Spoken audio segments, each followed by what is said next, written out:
ચાલો મિત્રો, આજે આપણે જીની પૂછગેટમાં પૂછાતો એવો એક પોઈન્ટ જોઈએ જે સાચી ઊંડાઈ, આભાસી ઊંડાઈ, સાચી ઊંચાઈ, આભાસી ઊંચાઈ એને લગતો પોઈન્ટ છે. બરાબર, આકૃતિ દોરેલી છે.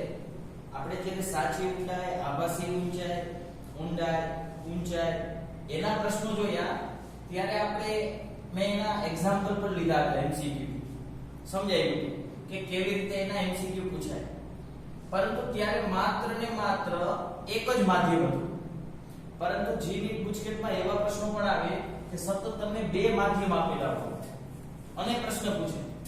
દાખલા તરીકે તમને કીધું છે કે ભાઈ કોઈ એક પાત્રમાં સૌથી નીચે d2 ઊંડાઈ સુધી η2 વક્રી ભવનાંક ધરાવતું એક પ્રવાહી ભરેલું છે. તેના ઉપર b1 ઊંડાઈ સુધી, ઊંડાઈ જ બોલશે, અને η1 વક્રી ભવનાંક ધરાવતું એક બીજું પ્રવાહી ભરેલું છે. આ પાત્રના તળિયે એક વસ્તુ મૂકેલી છે. તો ઉપરથી શિરોલંબ દિશામાં જોતા આ અવલોકનકારને આ વસ્તુ કેટલી ઊંડાઈએ દેખાશે? આવો પ્રશ્ન છે. કેટલી ઊંડાઈએ દેખાશે? કેટલી ઊંડાઈએ? તો શું કરવાનું? આવા પ્રશ્નો એક હોય તો તમને આવડે છે, માત્ર એક માધ્યમ હોય તો આવડે છે. પરંતુ બે માધ્યમ હોય તો બે માધ્યમ હોય ત્યારે કેવી રીતે ગણતરી કરવાની? બરાબર સમજી લ્યો. બે માધ્યમ હોય ત્યારે શું કરવાનું એવું વિચારી લ્યો. ધારો કે આ ઉપરનું માધ્યમ છે જ નહીં, માત્ર આ એક જ માધ્યમ છે. તો આ માધ્યમ અને બહારનું માધ્યમ તો હવા છે જ, અવલોકનકાર. બરાબર, બે માધ્યમ થઈ ગયા. તો આના માટે તમને ખબર પડે કે આ વસ્તુ કેટલી ઉપર આવશે. સમજાવવાનું? હું પેલા આ બીજા માધ્યમ માટે ગણતરી કરું. માધ્યમ 2 માટે, સોરી, આ η2 વક્રી ભવનાંક વાળા અથવા તો નીચેના માધ્યમ માટે એવી રીતે વાત કરી આપણે. નીચેના માધ્યમ માટે. બરાબર, ચાલો તો સૂત્ર કયું હશે? hi ના છેદમાં ho. આ સૂત્ર તો આવે છે કમ્પલસરી. બરાબર, આપણે જોઈ ત્યાંથી ઉપરથી નીચે એટલે ઊંડાઈમાં જોઈ છે. બરાબર, ઊંડાઈની વાત થઈ તો મેં તમને કીધું ઊંડાઈ આવે એટલે ઊંડાઈ આવે તો ક્યાં આવે તમને ખબર પડવી જોઈએ. બરાબર, ન ખબર પડે તો hi ના છેદમાં ho તો છે જ સૂત્ર. સૂત્ર કયું યુઝ કરવાનું? η ના છેદમાં η. અહીંયા કયું આવે ને અહીંયા કયું આવે? તો મેં તમને કીધું અવલોકનકાર જે માધ્યમમાં હોય, અવલોકનકાર ઉપરના પાતળા માધ્યમમાં, નીચે ઘટ માધ્યમ. ચાલો તો આપી દઈએ સાદું. η પાતળું અવલોકનકાર જે માધ્યમમાં છે નથી કીધું એટલે હવા. η ઘટ આનો પોતાનો વક્રી ભવનાંક η2. hi નથી ખબર. h આની ઓરિજિનલ ઊંડાઈ આપેલી છે d2. તો hi મળી ગયા તમને. hi બરાબર d2 ના છેદમાં η2. રેડી? આ તો માત્ર એક માધ્યમ હોત તો આટલી ઊંડાઈ આના માટે ઊંડાઈ અહીંથી આટલી ગણાય. સમજાણું? આ કેટલી ઊંડાઈ મળી? જેટલી મળી એનાથી આટલી વસ્તુ દેખાશે ઉપરથી આટલી. હજી બીજું માધ્યમ છે તો હવે આપણે બીજા માધ્યમ માટે ગણતરી કરી. તો બીજા માધ્યમ માટે ગણતરી કરશો તો કેવી રીતે ગણતરી કરશો? તો એવું ધારી લેવાનું. ચાલો ઉપરના માધ્યમ માટે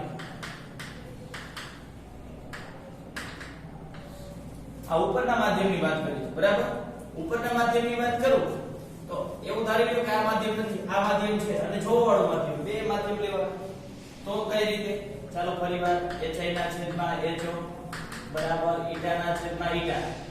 જોવાળાનું માધ્યમ પહેલા પાતળું, પછી ઘટ. સમજાઈ ગયું? ચાલો hi ખબર નથી કે આના લીધે કેટલી ઉપર દેખાય છે. ho આની ઓરિજિનલ ઊંડાઈ d1. η પાતળું આના માટે η1. hi કેટલા થઈ જશે? d1 ના છેદમાં η1 અને આમ લઈ ગયો. બરાબર છે? હવે વાત એવી છે માત્ર આ હોય તો આના લીધે આટલી વસ્તુ દેખાય.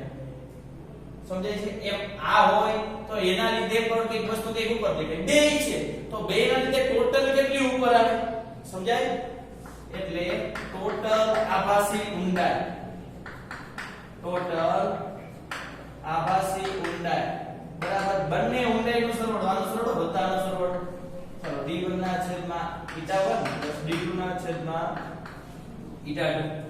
આ તો બે માધ્યમ હતા એટલે હવે તમારે એમસીક્યુ માં ગણતરી કરવા માટે ફરજિયાત આ ગણતરી મૂકવી એવું જરૂરી નથી. જો હવે તમને આવડી જાય તો શું થયું? બહારનું માધ્યમ હવા હોય ત્યારની વાત થઈ. ઊંડાઈ છેદમાં જે તે માધ્યમ હોય એનો વક્રી ગુણાંક, ઊંડાઈ છેદમાં જે તે માધ્યમ હોય એનો એવા ત્રણ માધ્યમો તો હજી પણ ત્રીજા માધ્યમની ઊંડાઈ વત્તા એનો વક્રી ગુણાંક, ચોથું માધ્યમ એનો વક્રી ગુણાંક, તો ડાયરેક્ટ તમે ગણતરી કરી શકો.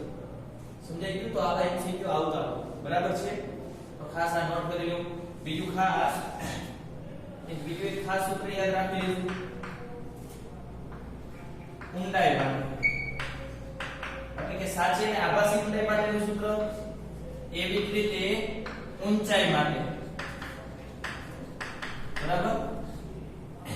ચાલો આ સૂત્ર તો હતું hi ના છેદમાં ho બરાબર ઈટા પાતળું છેદમાં ઈટા ઘટ. કેવી રીતે ખબર પડી?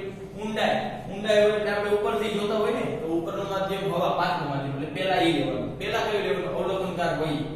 રેડી? એવું ને એવું કઈ નામ આવ્યું hi ના છેદમાં ho બરાબર ઈટા ઘટના છેદમાં ઈટા પાતળું. ઊંચાઈ જોઈએ તો આપણે નીચેથી જોઈએ, મતલબ બહારના માધ્યમમાં બહાર હોય તો એ ઊંચાઈ કહેવાય. સમજાય છે? અવલોકનકાર ક્યાં છે? આપણે જોઈએ છીએ ઉપર એટલે જોવાળો નીચે છે, નીચેના માધ્યમ એટલે ઘટ. સમજાઈ ગયું? રેડી? ચાલો ઈટા પાતળું. આ હતું આભાસી ઊંડાઈ, સાચી ઊંડાઈ. આભાસી ઊંચાઈ, સાચી ઊંચાઈ. ઘણીવાર એવું પણ છે આભાસી વેગ છેદમાં સાચો વેગ. બરાબર છે? આભાસી વેગ છેદમાં સાચો વેગ. બરાબર? સાપેક્ષ વેગ ને સાચો વેગ.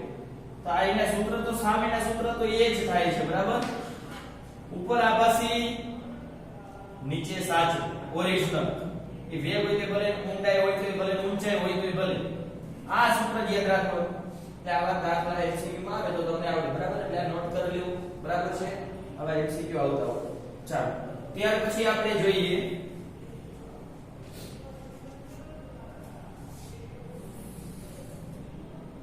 રેડી? આટલું લખીને એક હોય તો આપણે આગળ વધીએ. ચાલો ત્યાર પછી છે પૂર્ણ આંતરિક પરાવર્તન સમજાવો. આઈએમપી પ્રશ્ન.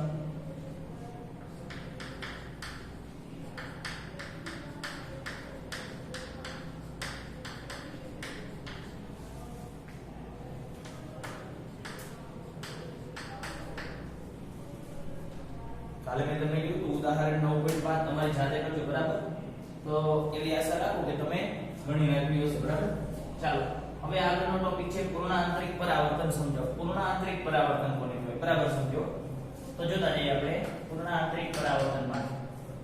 ધારો કે આ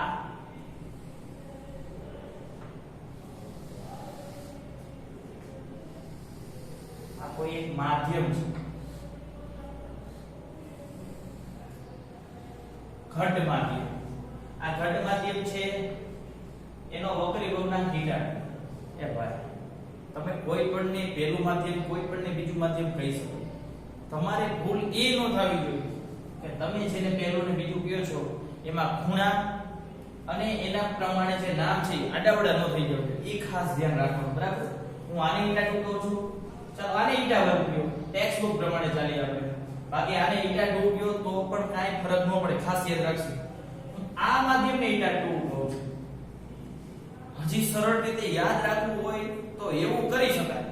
જે માધ્યમમાં વસ્તુ હોય એ માધ્યમને પહેલું નામ આપો, ત્યાર પછીના માધ્યમને બીજું નામ આપો. જેવી છે. કાંઈ ન આવડે તો કાંઈ નહીં, ગમે તેને 1 2 નામ આપી શકાય. આટલું યાદ રાખવાનું. બરાબર? ધારો કે અહીંયા કોઈ ઘટ માધ્યમમાં આ બંને માધ્યમમાંથી η1 ગ્રેટર ધેન η2 છે. આનો અર્થ શું થાય? η1 નો વક્રી ગુણાંક વધારે છે η2 કરતા. બીજા માધ્યમ કરતા પહેલાનો વક્રી ગુણાંક એટલે આ ઘટ થયું. ઘટ માધ્યમની અંદર કોઈ વસ્તુ મૂકેલી છે O નામની, ઓબ્જેક્ટ છે એટલે મેં O વડે દર્શાવ્યું. બરાબર? ચાલો તો હવે આપણે અહીંયાથી જો પરાવર્તન કેવી રીતે થાય, વક્રીભવન કેવી રીતે થાય, તો આમાંથી ઘણા બધા કિરણો નીકળતા હોય. કારણ કે વસ્તુ છે, વસ્તુમાંથી આમ કિરણ આ બાજુ, આ તરફ, આ તરફ, આ તરફ બધી દિશામાં નીકળતા હોય. ચાલો હું કિરણ કાઢું. આ એક સીધું કિરણ લઈ. જે જગ્યાએ તમારું કિરણ આપાત થતું હોય ત્યાં આપણે લંબ દોરવો પડે. શું શું કરવું પડે લંબ ચલો આ જગ્યાએ આપાત હશે ને પેલા લંબ દોરી નાખું આ લંબ દોરી નાખ્યું ને જોઈ લો આ ઘટ માધ્યમ છે આ પાતળું છે પારદર્શક માધ્યમ છે એટલે કિરણ અહીંયા આપાત થશે પારદર્શક માધ્યમ હોય એટલે વક્રીભવન થાય પરાવર્તક સપાટી હોય તો પરાવર્તન પામે એક્ઝેક્ટ લંબ છે લંબ ઉપર જ આપાત થાય તો મેં તમને થિયરીમાં કીધું હતું વક્રીભવનની વ્યાખ્યા લંબ ઉપર આપાત થાય તો કિરણ વાંકું વળે નહીં સીધે સીધું નીકળી જાય એટલે આ કિરણ સીધે સીધું જ બહાર નીકળી જશે જરાય વાંકું નહીં વળે કમ્પ્લીટ આ બિંદુને નામ આપ દો બી બિંદુ ભાઈ મેં આયા કિરણ લીધું કોઈ નહીં થશે આમે કિરણ જાતું આ જાતું ગયું ભાઈ આ તરફ જાય આ તરફ જાય આ તરફ જાય બધી દિશામાં જાય દાખલા તરીકે કોઈ કિરણ આ તરફ જાય છે ચાલો હું આયા વાત કરું આ બિંદુને નામ આપ દો B1 ચાલો પહેલા આ લંબ દોરી નાખો આ લંબ દોરી લો લંબ અને આપાત કિરણ અત્યારે આ સપાટી પર આ કિરણ પડે છે આપાત થાય એટલે આપાત કિરણ અને લંબ વચ્ચેનો ખૂણો આપાત કોણ ટેક્સ્ટ બુકમાં I વડે દર્શાવેલું છે એટલે હું I વડે દર્શાવું છું બરાબર છે θ1 કયો θ2 કયો જે કેવો એ કહેવાય ભાઈ તમે નામ આપી શકો બરાબર ચાલો ઘટમાંથી પાતળામાં જાય ઘટ માધ્યમમાંથી પાતળા માધ્યમમાં જાય પારદર્શક માધ્યમ એટલે વક્રીભવન થાય કઈ તરફ થાય પોતાનો મૂળ માર્ગ આ હતો પોતાનો મૂળ માર્ગ આ હતો કે ઈ માર્ગે તો નહીં જાય માધ્યમ બદલાઈ ગયું કા ઈ માર્ગથી આમ જાય કા તો ઈ માર્ગથી આમ જાય બેમાંથી એક દિશામાં જાય કઈ તરફ જાય ઘટમાંથી પાતળામાં જાય ઘટમાંથી પાતળામાં જાય તો લંબથી દૂર એટલે આમ જાય લંબ આમ છે આ બાજુ વાંકું ન વળે આમ જાય પોતાનો મૂળ માર્ગ છે અહીંયાથી આમ વાંકું નહીં વળે આમ વાંકું વળશે આમ આ રીતે એટલે આ વક્રીભૂત કિરણ થયું વક્રીભૂત કિરણ અને લંબ વચ્ચેનો ખૂણો વક્રીભૂત કોણ આ તો પોતાની મૂળ દિશા દર્શાવી ગયો વ્યાખ્યા હોવી જોઈએ વક્રીભૂત કોણ કેને કહેવાય વક્રીભવન કોણ અથવા વક્રીભૂત કોણ વક્રીભૂત કિરણ અને લંબ વચ્ચેનો ખૂણો નામમાં જ ગુણ છે વક્રીભૂત કિરણ અને લંબ વચ્ચેનો ખૂણો વક્રીભૂત કોણ એવું થોડું છે આ તરફ જ આપાત થતું હોય કિરણ આ બાજુ જતું હોય ચાલો એ બાજુ લઈ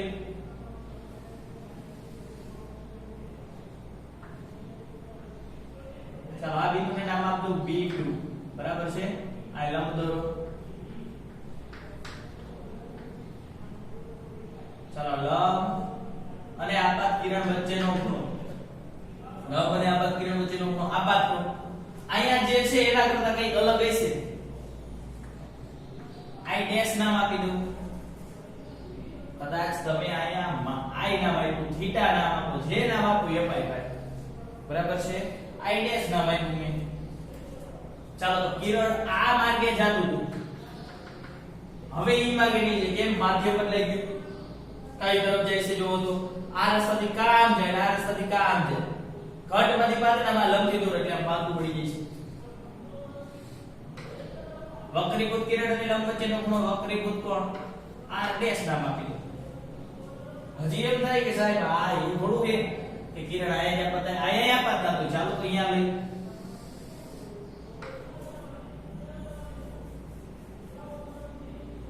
નામ આપી દો V3 ચાલો લંબ દોરો જોઈ લો કિરણ આપાત થયું લંબ સાથે કઈ ખૂણે તમે આમ જેમ જેમ જતા જાવ એમ જોઈ શકો છો આપાત કોણનું મૂલ્ય વધતું જાય અહીંયા ધારો કે એક આપાત કોણનું મૂલ્ય થઈ ગયું જો તો જેમ જેમ આપાત કોણનું મૂલ્ય વધતું જાય વક્રીભૂત કોણ પણ વધતો જાય કેમ કારણ કે θ1 sin θ1 બરાબર θ2 sin θ2 આ વધે આ બે તો ફિક્સ જ વસ્તુ આ વધે આપાત કોણ તો આ વધે સમપ્રમાણમાં છે બરાબર છે એટલે r નું મૂલ્ય પણ વધશે રેડી એટલે જો સતત ને સતત વક્રીભૂત કોણ વાંકો લંબથી દૂર તરફ વાંકો વળતું જાય અને એક સમય એવો આવશે જ્યારે વાંકો વળતું વળતું સપાટીને સમાંતર બની જાય છે જો આ સપાટીને સમાંતર બની ગઈ બરાબર ત્યારે વક્રીભૂત કોણ આ વક્રીભૂત કિરણ અને લંબ વચ્ચેનો ખૂણો વક્રીભૂત કોણ એ કેટલો થઈ જાય છે 90 ડિગ્રી અને જ્યારે વક્રીભૂત કોણ 90 ડિગ્રી થાય ત્યારે જે આપાત કોણ હોય એને ક્રાંતિ કોણ IC વડે દર્શાવવામાં આવે છે. સમજાણું વાત? ફરીવાર આટલી વસ્તુ ફરીવાર જોઈએ આપણે, બરાબર સમજ્યું? ચાલો, સીધું કિરણ આપાત થયું એટલે સીધું નીકળી જાય. કંઈક અંશે પરાવર્તન પણ થતું હોય. આપણે ભણી ગયા હતા, મેં કીધું હતું જ્યારે વક્રીભવન થાય ત્યારે એવું ન હોય કે માત્ર વક્રીભવન થાય, કંઈક પરાવર્તન પણ થાય, કંઈક પરાવર્તન પણ થતું હશે. પરાવર્તનને હું આ ગુલાબી લાઈન વડે દર્શાવું, બરાબર? અહીંયા પણ કંઈક પરાવર્તન થતું હશે. જેટલું આપાત કોણ એટલું પરાવર્તન કોણ. થોડું કઈ ભલે પરાવર્તન થાય પણ પરાવર્તનના નિયમો લાગુ પડે. આ I જેટલો ખૂણો છે તો આ પણ I જેટલો જ ખૂણો હોય. અહીંયા પણ કંઈક પરાવર્તન થાય. I ડેશ છે તો અહીંયા પણ I ડેશ ખૂણો થાય. અહીંયા પણ કંઈક પરાવર્તન થાય. આ પરાવર્તિત કિરણ છે ભાઈ, બરાબર છે? અહીં IC ખૂણો તો અહીંયા પણ IC ખૂણો જ થાય. સમજાય છે? ચાલો, આટલી ચર્ચા ફરીવાર કરીએ. આકૃતિમાં દર્શાવ્યા પ્રમાણે કોઈ ઘટ માધ્યમ η1 વક્રીભવનાંક ધરાવતા માધ્યમમાં એક બિંદુવત વસ્તુ O મૂકેલી છે. આકૃતિમાં દર્શાવ્યા પ્રમાણે કિરણ OB સીધું જ બહાર નીકળી જશે.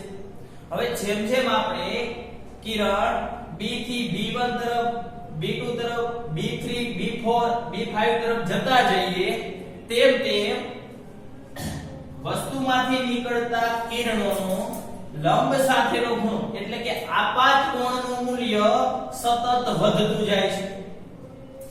અને જેમ આપાત કોણનું મૂલ્ય વધતું જાય તેમ તેમના પરાવર્તન કોણ, એટલે આ જેટલો હોય એટલો જ પરાવર્તન કોણ અને વક્રીભૂત કોણના મૂલ્ય પણ વધતા જાય છે.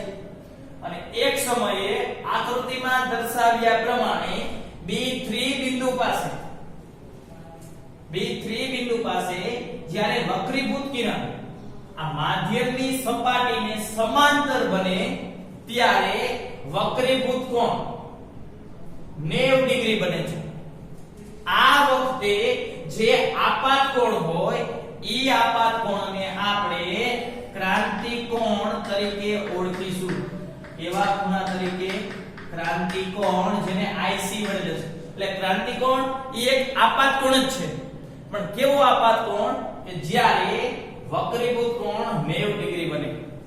આ જ MCQ ગયા વખતની નીટની પરીક્ષામાં બેઠો પૂછાણો હતો. ક્રાંતિ કોણ એ એવો ખૂણો છે, અથવા તો પ્રશ્ન કે એવો હતો કે જ્યારે વક્રીભૂત ક્રાંતિ કોણ ત્યારે રચાય જ્યારે વક્રીભૂત કોણનું મૂલ્ય કેટલું હોય 90 ડિગ્રી. સીધા 4 માર્ક, બરાબર છે? એટલે ખાસ સમજીને તૈયાર કરવાનું.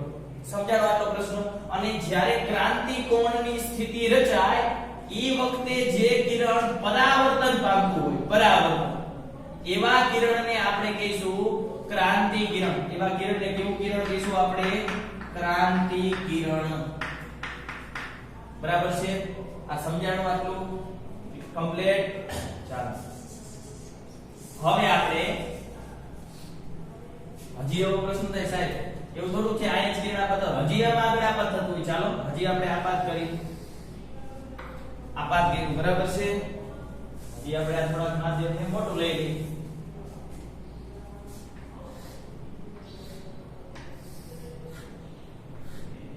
આ એટા 1 માધ્યમ હતું, બરાબર છે? 12 માધ્યમ એટા. ચાલો, આ બિંદુ નામ આપે B4 બિંદુ લંબ દોરો. ચાલો, લંબ દોર્યો. લંબ અને આપાત કિરણ વચ્ચેનો ખૂણો આપાત કોણ.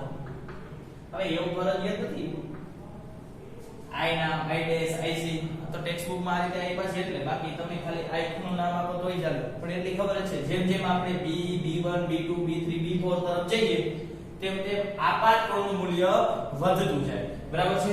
ચાલો, હવે જો IC અહીંયા જે ખૂણો હોય છે અહીંયાથી તમે આ તરફ આગળ વધશો, જમણી તરફ, એમ આપાત કોણનું મૂલ્ય વધશે.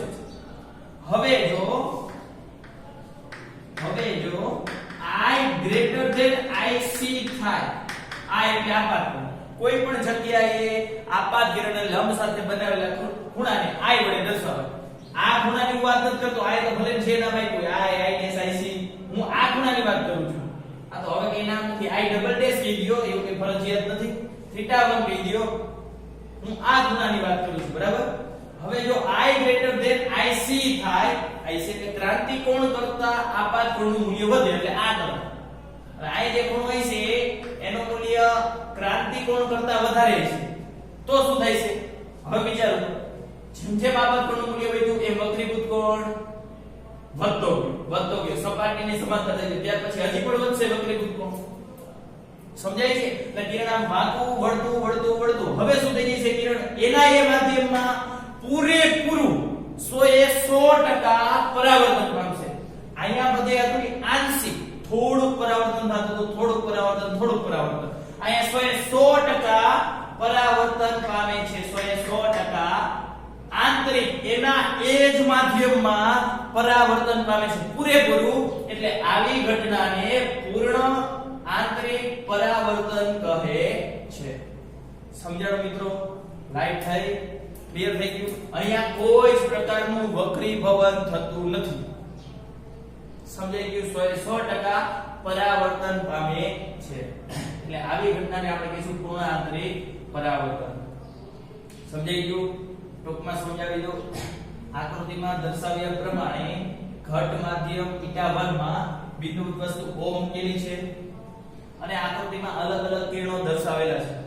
હવે જે તેમ આપણે B થી B1 B2 B3 B4 B5 તરફ જતા જઈએ તેમ તેમ આપાત કોણનું મૂલ્ય વધતું જાય છે અને સાથે સાથે પરાવર્તન કોણ અને વક્રીભૂત કોણના મૂલ્ય પણ વધતા જાય.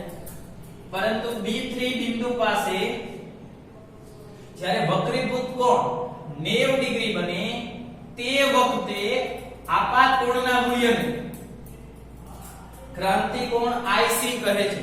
ક્રાંતિ કોણ કોઈ એક માધ્યમનો ન હોય, બે માધ્યમનો બોલાય. તે બે માધ્યમ માટેનો ક્રાંતિ કોણ કહે છે. સમજાય છે? અને એ વખતે જે કિરણ પરાવર્તન પામે એ કિરણને આપણે કહીશું ક્રાંતિ કિરણ. હવે જો આપાત કોણનું મૂલ્ય I ગ્રેટર ધેન IC થાય, I ગ્રેટર ધેન IC થાય, મતલબ ક્રાંતિ કોણ એના કરતા થોડું મૂલ્ય વધશે એટલે કિરણનો હજી વક્રીભૂત કોણ વધી જાય. એટલે કે કિરણ એના એ જ માધ્યમમાં 100% પરાવર્તન પામશે. બરાબર છે? એટલે આવી ઘટનાને કહેવાય પૂર્ણ આંતરિક પરાવર્તન. બીજી ખાસ બાબત કે પૂર્ણ આંતરિક પરાવર્તન થાય તો એના માટેની શરત શું? તો આ તમારે શરત MCQ માટે યાદ રાખવાની. પૂર્ણ આંતરિક પરાવર્તન માટેની શરત વસ્તુ ઘટ માધ્યમમાં હોવી જોઈએ. અને એ વસ્તુ ઘટ માધ્યમમાં હોય અથવા તો એમ કહેવાય કે કિરણ ઘટ માધ્યમમાંથી પાતળા માધ્યમમાં જવું જોઈએ, પાતળા માધ્યમમાં. અને બીજી શરત I ગ્રેટર ધેન IC થવાનું મૂલ્ય ક્રાંતિ કોણ કરતા વધારે હોવું જોઈએ તો જ પૂર્ણ આંતરિક પરાવર્તન થાય. સમજાય છે? કેમ આવું કીધું કે ઘટમાં જવું જોઈએ? જો ઘટમાં હોય ને તો જ લંબથી દૂર જાય. આ પાતળું હોત અને આ ઘટ હોત તો લંબ તરફ ભાગવું પડે આમ જાય. તો ક્યારે એવું કરે જ નહીં, કિરણ એના જ માધ્યમમાં પાછું આમ હોય તો જ વાંકું પડે. એટલે આ શરત છે પૂર્ણ આંતરિક પરાવર્તન થવાનું. કિરણ ઘટમાંથી પાતળા માધ્યમમાં જવું જોઈએ. આપાત કોણનું મૂલ્ય ક્રાંતિ કોણ કરતા વધારે હોવું જોઈએ. ચાલો હવે આપણે ક્રાંતિ કોણનું સૂત્ર ધારવાનું છે એમ પણ પૂછે કે ક્રાંતિ કોણ IC નું સૂત્ર ધારવું. બરાબર? એમ પણ પૂછે તો આપણે એ સૂત્ર પણ આવડવું જોઈએ. ચાલો જોઈએ. આ લખીને કોઈ છે, બરાબર છે? MCQ માટે.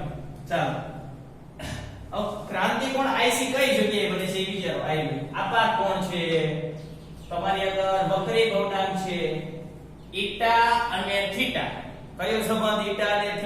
સ્નેલનો નિયમ. ચાલો તો લખી નાખીએ. B3 બિંદુ પાસે સ્નેલનો નિયમ વાપરવા. ચાલો સ્નેલનો નિયમ વાપરીએ છીએ, બરાબર? તો સ્નેલનો નિયમ શું? તો η1 sin θ1 બરાબર η2 sin θ2. તમારે જેને પેલું માધ્યમ કેવું હોય, જેને બીજું માધ્યમ કેવું હોય, બરાબર? મેં ત્યારે કીધું. આ તમે પેલું આને કીધું છે તો આ માધ્યમનો વક્રીભવનાંક ખબર નથી η1. ઈ માધ્યમનું આપાત કોણ અથવા વક્રીભૂત કોણ, આ માધ્યમનો આપાત કોણ અથવા વક્રીભૂત કોણ આ બિંદુ પાસે આપણે આ બિંદુ પાસે લઈએ. કારણ કે બીજા બિંદુ પાસે આપણને એક્ઝેક્ટ ખૂણા નથી ખબર, પણ આયા કંઈક 90 ડિગ્રી ના આ ખૂણાને IC કહેવાય એટલે. બરાબર? અહીંયા જે ખૂણો હોય એ IC કરતા વધારે હોય હો હા એટલે આ વખતે આપાત કોણનું મૂલ્ય કેટલું થઈ જશે મિત્રો ચાલો આપાત કોણનું મૂલ્ય કેટલું થઈ જશે IC જેટલું એટલે sin IC ચાલો 𝜃2 બહારનું માધ્યમ ખબર નથી એટલે 𝜃2 ના 𝜃2 રાખી દો ચાલો sin અને એ જ માધ્યમનો θ2 એટલે વક્રીભૂત કોણ 90 ડિગ્રી ચાલો શું થઈ જશે આવું સૂત્ર મળ્યું sin IC બરાબર sin 90 ડિગ્રી એટલે 1 ગુણ્યા 𝜃2 𝜃1 હતા આ બાજુ હશે છેદમાં આવતા રહેશે આ સૂત્ર મળી ગયું sin IC નું પરંતુ જો બહારનું માધ્યમ હવા